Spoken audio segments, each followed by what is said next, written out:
Starting my speech in 3, 2, 1. Good afternoon, ladies and gentlemen. We are from the class in government acting as the member of the government.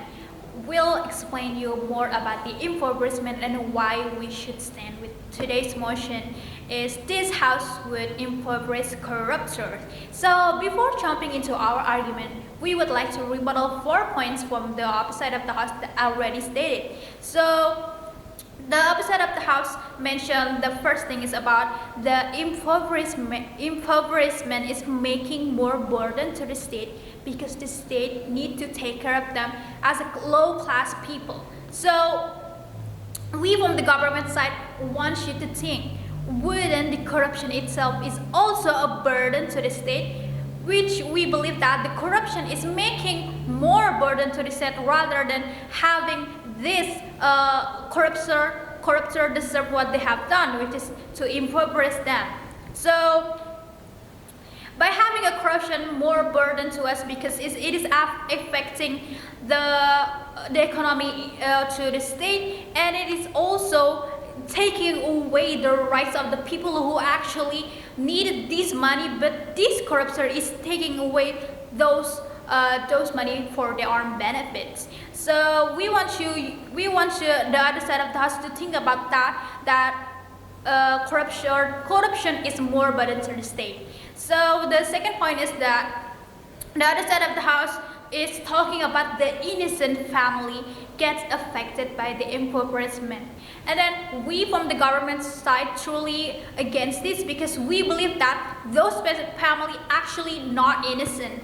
So first thing first, we from the government believe that these family actually not innocent because they are enjoying, they are feel the advantages by the corruption money because it is supposed to belong to the people who actually need it from the state, but this corruptor taking away the money. And then talking about that, let's talk about the wife or the significant other of the corruptor itself. So let's say there is a male corruptor, and then the wife must have known that what they have done all this time, but they are not even consider to think that corruption is bad, or not even considering report their significant other of the corruption. It is because the law of the corruption itself is not scaring them enough and the main reasons about this we are going to talk about in our arguments. And then the last point of rebuttal is the other side of the house mentioned that death penalty is for killer, and same goes with corruptor. So with this statement is actually ambiguous because other side of the house prefer to have death penalty for corruption, which taking all rights for the corruption itself is taking a life for the corruption, or the side of those is actually agreeing with this motion, which in this case impoverishment because the corruption needs to needs to be punished by recovering the punishment, which is by taking the corruption money to recover the corruption itself. So we believe that because of this statement, the other side of the house is actually stand with this motion. And then jumping into our arguments, there are 2 points that we want to point out. The first one is the comparison of the impoverishment to the possible penalty that already exists in our world.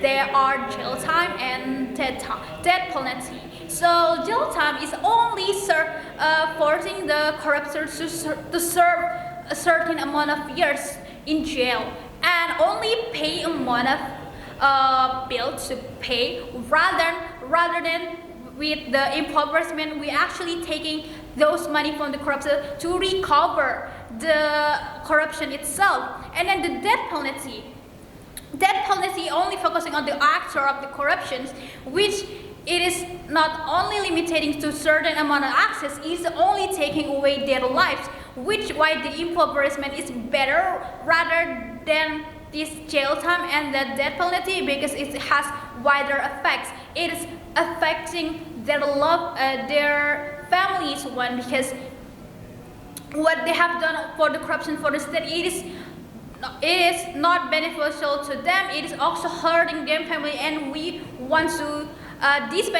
this family of the corruptor know that. So jumping into the second argument is about the society as about the impoverishment. So impoverishment, what could affect the society about this impoverishment? So it is the first one is gaining trust.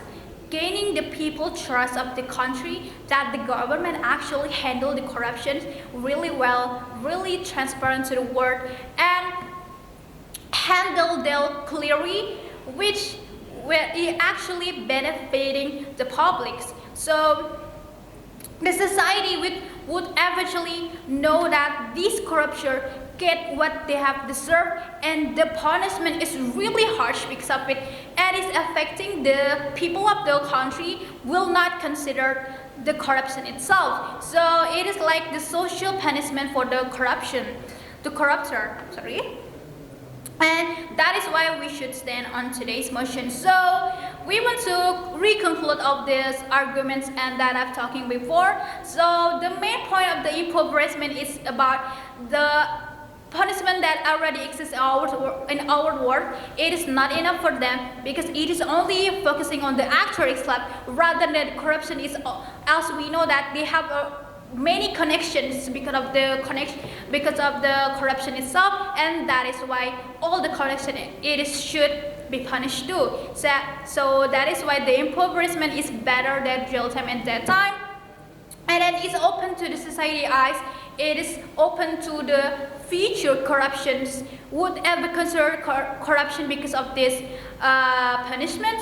No. So that is why we from the Gaussian government should stand by these motions about today. This house would improve corruptors. Thank you.